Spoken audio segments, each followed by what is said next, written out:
Hi all, so you may remember me making this Gryffindor common room little room box recently. Unfortunately the floor got a little bit damaged, but I've decided to use a similar room box to make a room inspired by Professor Umbridge's office.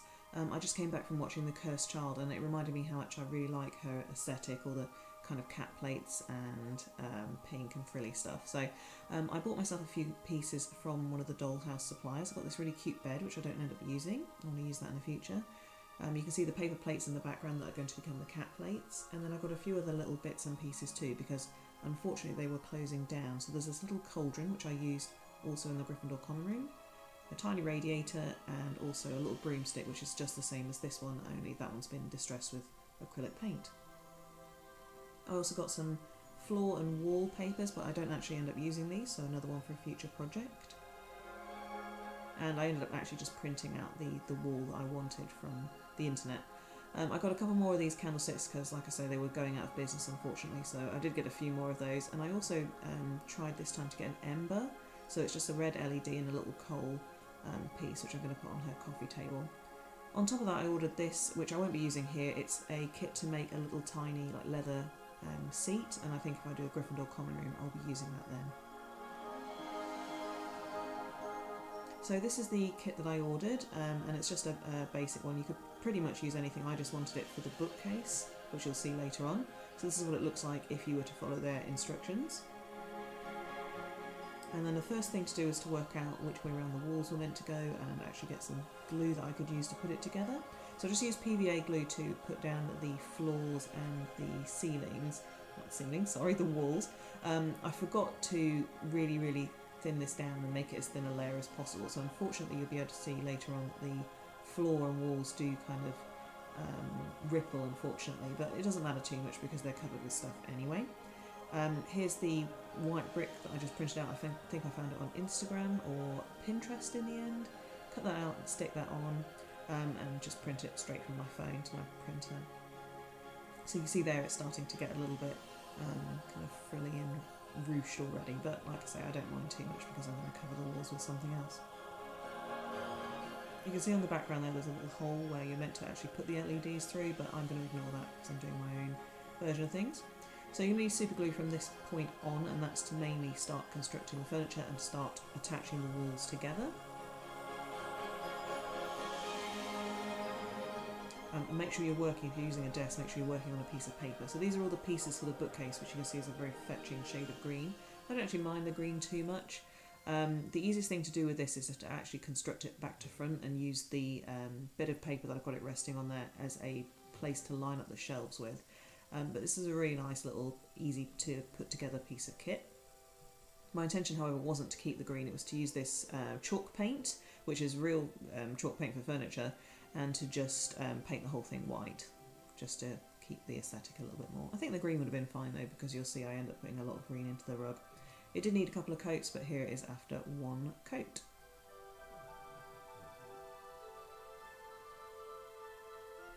So the next step was to start constructing the little sofa, which is the same basically. It's a wood base with a little bit of fabric over the top. This is the fabric that came with the kit, which is perfectly fine, but not quite as frilly and girly as I wanted. So I raided my stash and found a few little rose themed pieces of fabric to use instead.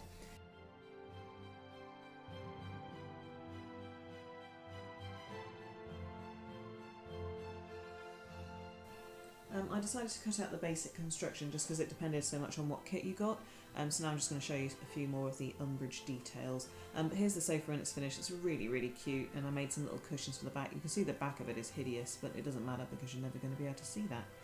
So little cushions just to make it a bit more plush and Umbridgey.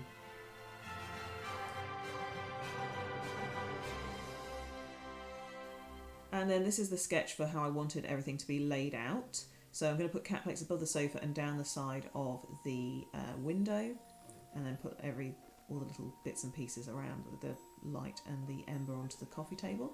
So here's the bookcase, now it's finished. Just needs the door handles, the little drawer handles adding on. And then this is the coffee table with just one coat of paint, still needs to dry and have more added, and the little sofa fitting in there, just so I can work out where the plates are going to be. So I drew the cat plates up separately because you couldn't really see the detail, unfortunately, while I was working on them because I am left-handed. And here are the individual plates. So this one's got a little wizard's hat on. And this is the first one that I drew. It's actually got quite a dark outline, which is a shame really, but she's got a little bow in her hair, on her ear. This one is just two little kittens together.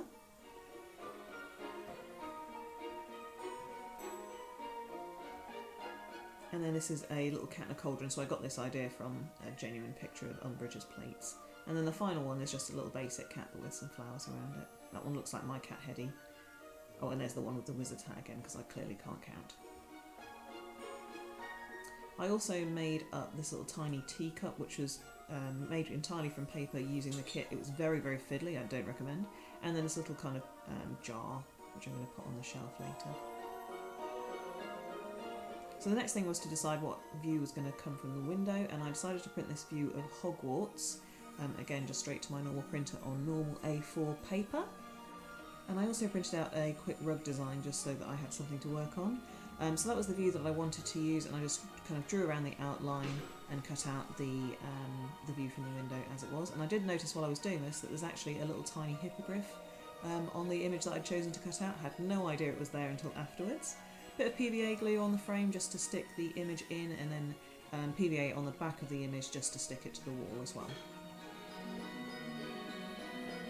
Which you can see me doing here, and just lining it up so that I'll have enough space to put the cat plates down the right hand side.